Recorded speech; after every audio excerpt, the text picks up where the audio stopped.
Dr. Marchangese here with your Science Moment. Today I'm going to talk about ways of making electric cars louder, but in a smart way so that they don't run over you when you can't hear them. So the thought that I had goes back almost a decade, and I wrote a Discover magazine piece on this back then. The problem with electric cars is, of course, that they're quiet. And really, it's not so much that they're quiet at higher speeds. At higher speeds, there's enough rumbling of the tires on the road and just sort of the general vibration. They end up with enough sound at those higher speeds that they're kind of audible. The problem is when they're at lower speeds in sort of parking lots and lower speeds where there's not much of that rumble and the engine makes sufficiently little sound that they're dangerous to pedestrians. And I see the contrast. I start my motorcycle, and just you're as loud as can be, which you want to be, both for my protection as well as I'm unlikely to run into a pedestrian or a cyclist because they hear me coming. But you don't hear the electric vehicles coming when they're moving slowly. So that's a problem, because if you just wanted to put a sound in them, like many of them do, they have these little angel sounds or whatever they are.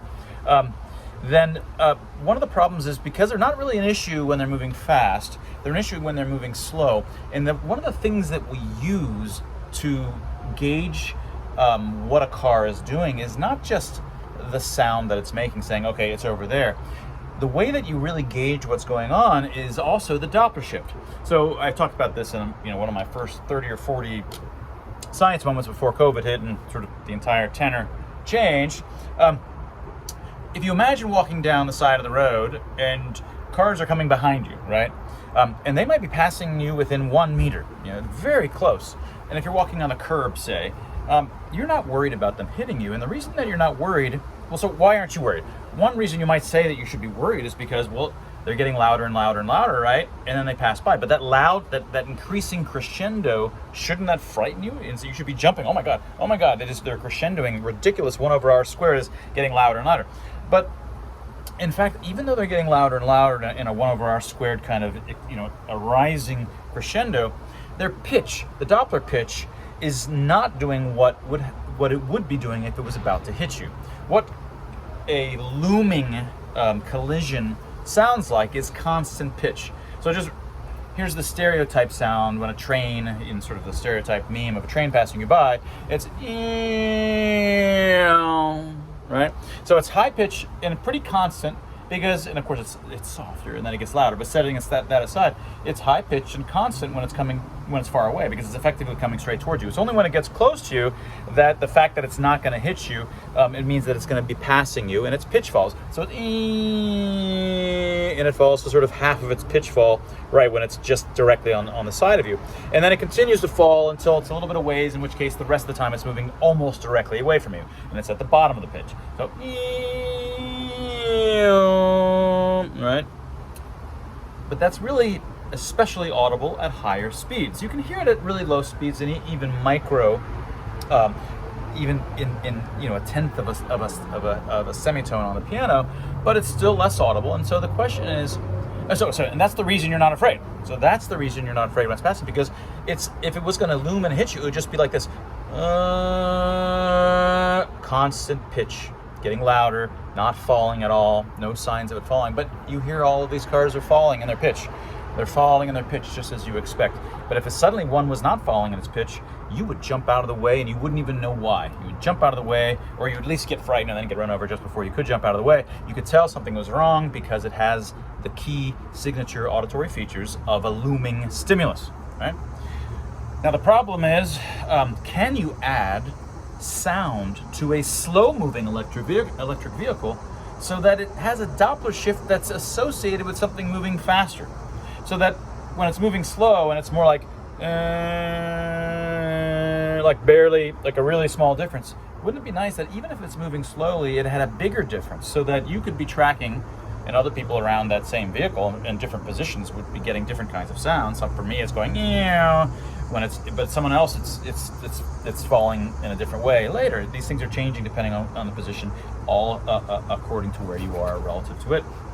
What if you could exaggerate its Doppler shift? How could you do that?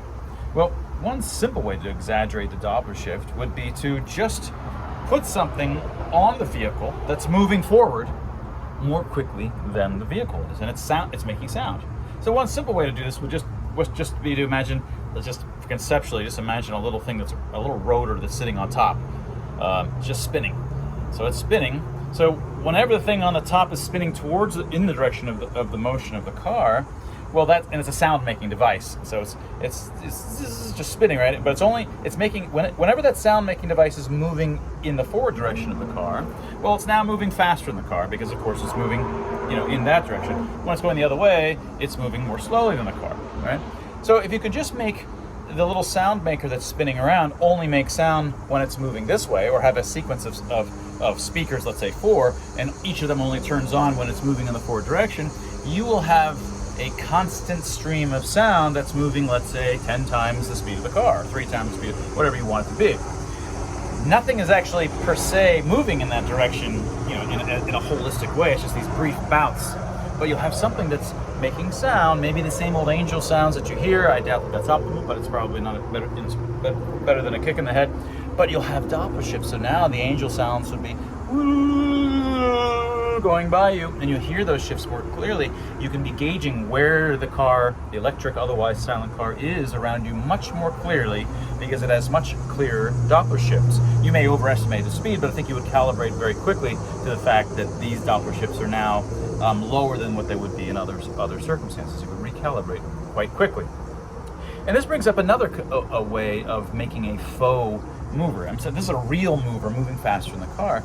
But there's another way that you could make something that's moving in the direction of the car much faster than the car is moving, without anything actually moving in that direction at all.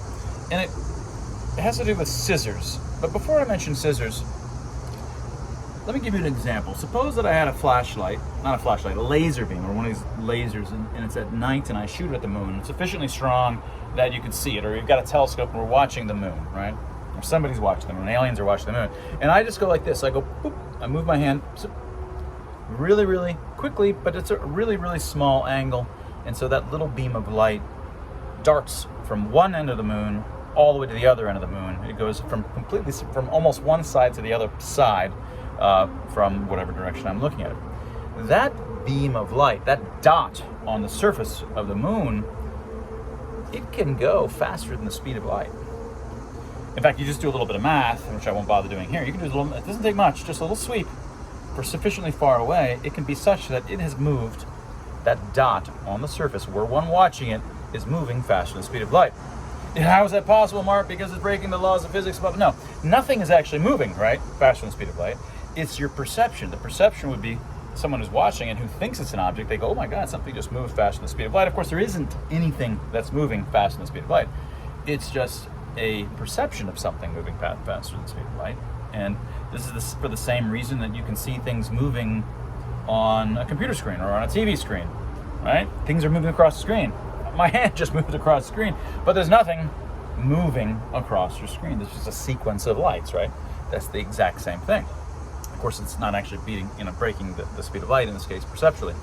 That same notion, it's kind of the same idea, is something that happens here. So when I have scissors, when I can just drop a piece of wood on the ground and it hits one side slightly before the other as it goes, super fast. But the same kind of idea here. When I close scissors, each of these, this bottom scissor goes up and the other goes down. None of them are moving this way, right? Imagine the car is moving this way. But as I slide it down, the point of contact between these makes a little whatever, that little sound. That little sound is the sound of these two blades sliding, and as it goes out, it's sliding outwards, right? So as they move towards each other, the position of the auditory source is moving in that direction. And these blades are not even moving in that direction. These blades might even not go particularly fast. They might just move upwards in a relatively slow, but it could be, if you've just sized these in the right way, it could be that they're moving horizontal. The faux auditory speaker and the thing that's making the sound itself is moving potentially much faster than the speed of sound, for example. So if you just have a meter stick and you drop it on the floor, and one end of the meter stick hits the ground at a fraction of an instant just before the other one, you'll have a sequence of sounds that hit across the floor. For the floor meter stick hits will have swept across the floor incredibly quickly across that meter.